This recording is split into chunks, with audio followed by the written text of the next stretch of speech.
with your permission, I'd like to take us back a little bit before 1968 with the passage of the Fair Housing Act. I don't want to go back about 200 years before that, because all of the things that my colleagues are talking about really fundamentally have their roots in the relationship in this country, the historic relationship in this country between race, power, and property ownership. And if we're going to move forward, we have to avoid what is unfortunately a growing trend to rewrite or ignore history, or when presented with information that doesn't conform to our self-interest or our political views, to call it fake news. So I think we need to go back in time a little bit and be clear about what we're talking about. First, this concept of the American dream.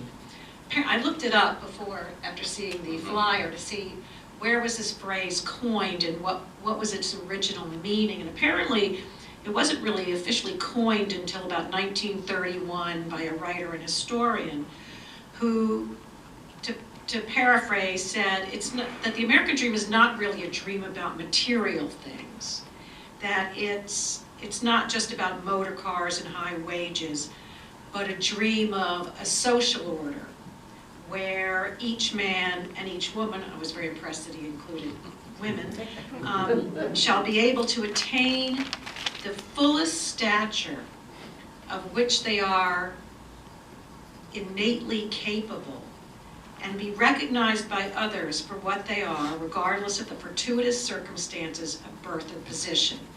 Now, on the surface, that sounds really great. But there's a phrase in there that I want to hone in on, and that's innately capable. Because the problem is that when we associate, well, first, let me say that home ownership evolved then as a tangible reflection of someone who was achieving the American dream. And again, that's understandable. It's a tangible accomplishment that can help us to gauge someone's personal and economic value. You own property, you own a home. The problem is that when we associate this accomplishment as being the result of some innate quality, the flip side is the belief that if you haven't been able to attain it, that you don't possess those certain innate qualities. And that's where we really have to go back in time, because it's clear to anyone who is at all a student of history in this country that Black Americans, African Americans, who only became African Americans many years after they first arrived in this country, they were of African descent prior to that, with no rights of citizenship,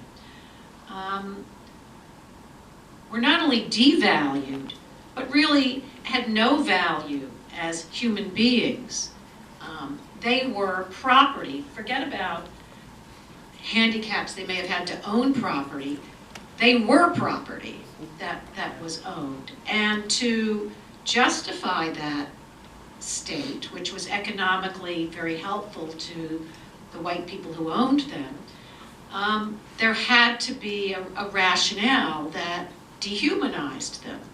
And so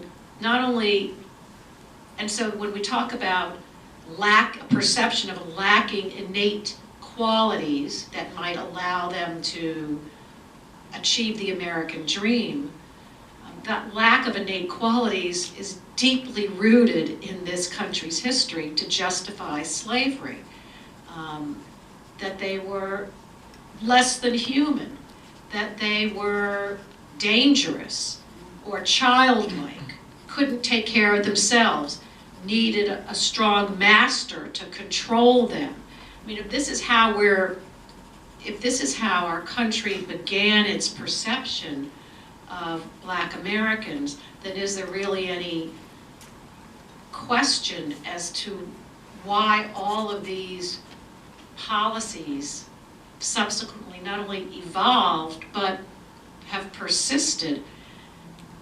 Perhaps, as someone reminded me or educated me as I was preparing for this, if in 1676 there had been a different result in something called the Bacon Rebellion. Anybody aware of the Bacon Rebellion? In 1676 in Jamestown, Virginia, there were classes of people. There were wealthy landowners,